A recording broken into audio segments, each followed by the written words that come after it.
In the world of Elden Ring, destinies are written, severed, and sometimes shattered.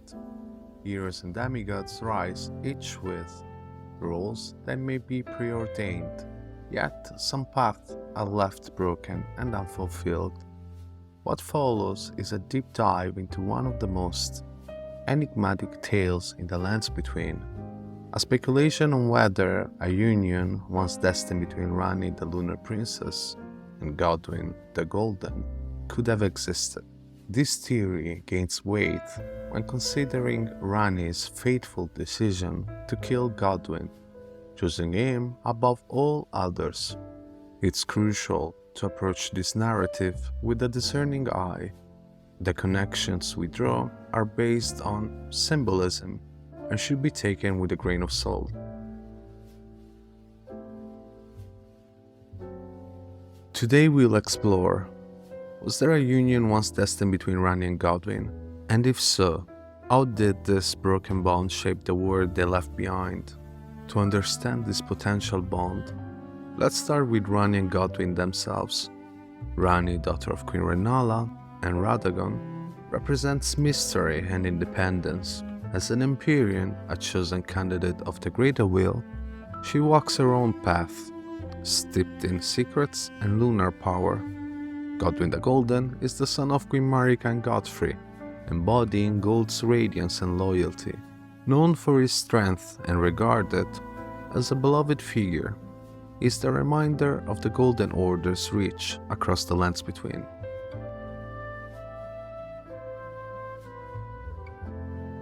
At the heart of this theory lies the curse mark of death, an incomplete rune divided between Ranni and Godwyn. According to its description, it's carved with the half-wheels of the centipede, implying an intentionally divided fate. Yet, when the two halves are considered together, they form a complete rune that resembles a ring, symbolizing unity and commitment akin to the sentiment "till death do us apart." The symbolic division of the curse mark suggests that Ranni and Godwyn destinies were intertwined, yet tragically split. Together they embody two halves of a broken life, Ranni as a spirit without flesh, Godwyn as flesh without spirit. The curse mark then serves as a symbol of their incomplete fates and could represent a bond that was meant to unite them. As Empyreans, beings like Ranni, Malenia, and Miquella are chosen by the Greater Will to represent aspects of order in the lands between. They are paired with powerful consorts meant to reinforce stability and prosperity through carefully curated lineage. Had Ranni and Godwyn united, their bond would have been one of cosmic importance, potentially reshaping the realm in a way few others could achieve. If Godwyn, as Marika's sons, was a candidate for Elden Lord, then who might have been chosen to stand beside him? Here we must consider the other Empyreans, Malenia the Blade of Miquella and Miquella himself, but each of them bears a curse that limits their potential. Malenia embodies the blessing of rot, a curse of decay that isolates her from fulfilling a traditional role as a consort. And then there is Miquella, trapped in eternal stasis, forever youthful but unable to mature into the powerful figure he might have been. His creation, unalloyed gold, hints at this defiance of the outer gods designed to ward off their meddling, signaling his resistance to a fate dedicated by the Greater Will. These curses set Malenia and Miquella apart from Godwyn's potential path toward becoming Elden Lord. Neither could realistically fulfill the role of a stabilizing consort or counterpart Godwyn due to their limitations, making Ranni the most viable candidate. With her lunar lineage and Empyrean status, Ranni stood as the most likely choice for a union with Godwyn, one that would unite the powers of the Moon and the Golden Order.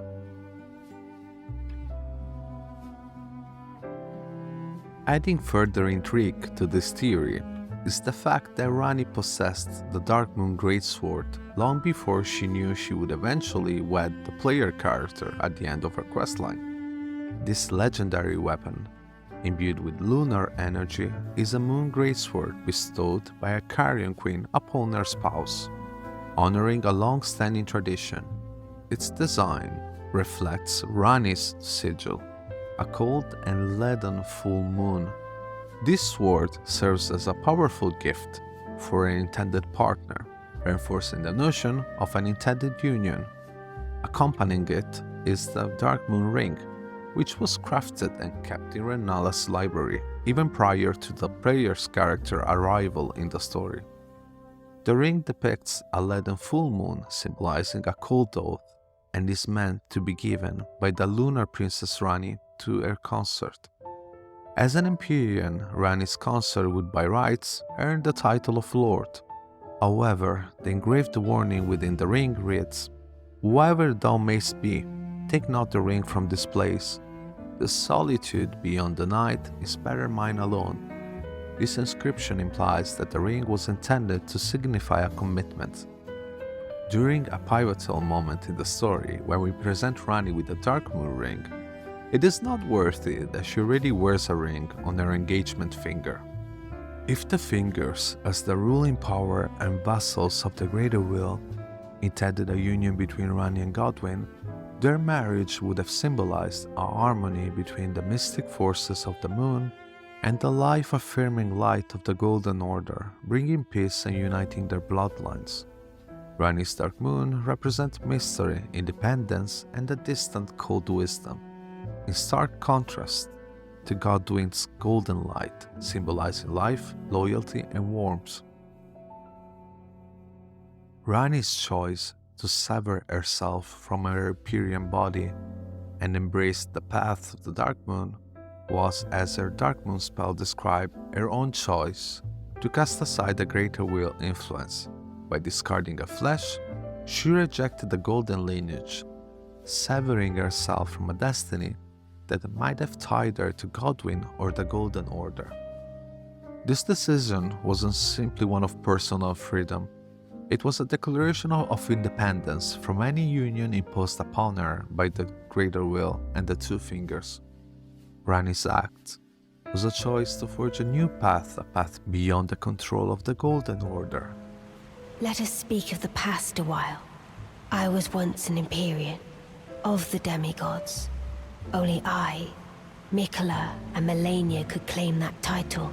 Each of us was chosen by our own Two Fingers, as a candidate to succeed Queen Marika, to become the new god of the coming age, which is when I received Blythe, in the form of a vassal tailored for an Empyrean. But I would not acquiesce to the Two Fingers. I stole the Rune of Death, slew mine own Empyrean flesh, casting it away. I would not be controlled by that thing.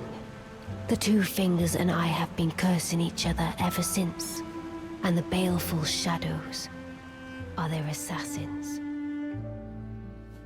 In the wake of Ranni's defiance, we find Fia, the deathbed companion, who takes both halves of the curse mark into herself. Fia unites the divided mark, gestating within her a symbol of death given new purpose. The mending rune of the Death Prince, born from Fia's embrace, is described as the new order of death restored, merging life and death in a way never intended by the Golden Order. Fia's deathbed role is often overlooked, but their act of reuniting Ranni's and Godwyn's divided mark is powerful. Fia herself is an outcast, existing outside the bounds of traditional life and death, as she declares herself one who lives in death. As she brings the two halves of the curse mark together, she takes on a maternal role, giving birth to an alternative fate, one that marries life and death, a new potential beyond the Golden Order. Had Ranni and Godwyn united as intended, the very fate of the lands between might have been different. Perhaps the Rune of Death would have not been stolen, the shattering avoided, and stability maintained.